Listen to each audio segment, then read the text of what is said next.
Hi viewers, welcome to South Indian recipe.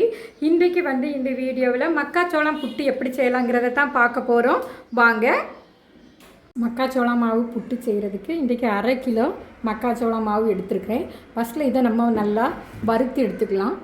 இதை மாவை நம்ம மீடியம் ஃப்ளேமில் வச்சு நல்லா வறுத்து எடுத்துக்கிடணும். வறுக்கும்போது நல்ல மணம் வரும். அப்படி மணம் வரும்போது சோள மாவு நல்லா வறுபட்டுட்டுன்னு அர்த்தம். இதை இப்போ நல்லா வறுத்து எடுத்துக்கலாம். மாவை நல்லா வறுத்து வச்சு நல்ல மணம் வர முடியா. இப்போ நம்ம இதை நல்லா ஆற வச்சு எடுத்துக்கலாம். மாவு நல்லா ஆறிச்சு. இப்போ மாவுக்கு தேவையான நான் பார்த்திங்கன்னா 1/2 டீஸ்பூன் உப்பு சேர்த்துருக்குறேன். இப்போ இந்த உப்பை சேர்த்து இதில் தண்ணி சேர்த்து நம்ம நல்லா புட்டு பதத்துக்கு நம்ம வழக்கமாக வச்சோம்ல, அதாவது புட்டு பதத்தை விட கொஞ்சம் அதிகமான தண்ணியில் வச்சு சேர்த்து நம்ம பிசைஞ்சு எடுத்துக்கலாம். கரெக்டான அளவு சொல்லணுன்னா 1 கப்பு மாவுக்கு 3/4 கப்பு தண்ணி, இந்த அளவு கட்டியாக நம்ம பிசைஞ்சு வச்சுக்கிடணும். இப்போ இதை என்ன செய்யணும்னா ஒரு 10 நிமிஷம் இதை நம்ம மூடி போட்டு வச்சிடலாம். அப்படி மூடி போட்டு வைக்கும்போது இந்த மாவு கொஞ்சம் நனைஞ்சி ரொம்ப அருமையாக இருக்கும். அப்படின்னா புட்டு செய்யும்போது அது புட்டு ரொம்ப சாஃப்டாகவும் இருக்கும், சாப்பிட்றதுக்கு ரொம்ப டேஸ்ட்டாகவும் இருக்கும். இப்போ நம்ம மாவு பிசைஞ்சு வச்சு 10 நிமிஷம் ஆயிடுச்சு.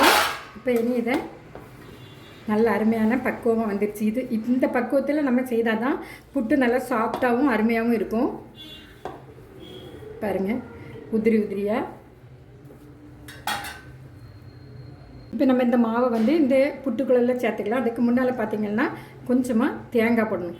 எப்போவுமே நவதானியங்களில் புட்டு செய்யும்போது தேங்காய் அதிகமாக சேர்த்து செய்யும்போது ரொம்ப டேஸ்ட்டாக இருக்கும். இப்போ இனி இந்த மாவை இந்த புட்டுக்குள்ளல்ல போட்டு ஃபில் பண்ணிக்கிடலாம். ஒரு பாதி அளவுக்கு போட்டுட்டு இதில் கொஞ்சமாக தேங்காய் போடணும். அப்போ தான் அது 2 பார்ட்டாக நமக்கு கிடைக்கும். ரொம்பவுமே புட்டு குழலில் நம்ம இந்த மாவு சேர்க்கும்போது ரொம்ப டைட்டாக குத்தி குத்தி சேர்க்கக்கூடாது. ரொம்ப பூ போல் இப்படி போட்டு சேர்க்கணும். அப்படி சேர்க்கும்போது தான் புட்டு ரொம்ப டேஸ்ட்டாக இருக்கும். இதுக்கு மேலே நம்ம இப்போ தேங்காய் சேர்த்துக்கலாம்.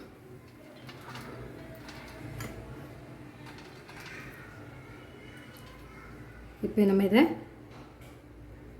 மூடி போட்டு இப்போ பார்த்திங்கன்னா இந்த புட்டு குடத்தில் நான் இந்த அளவுக்கு தண்ணி வச்சுருக்கிறேன். இப்போ இதோட நம்ம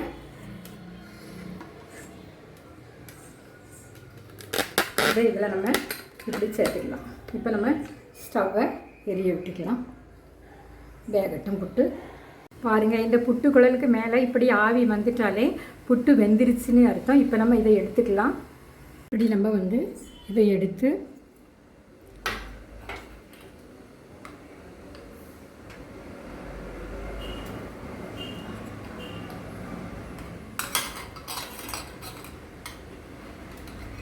இப்போ நம்ம எல்லா மாவையும் இதே போல் வேக வச்சு எடுத்துக்கலாம்.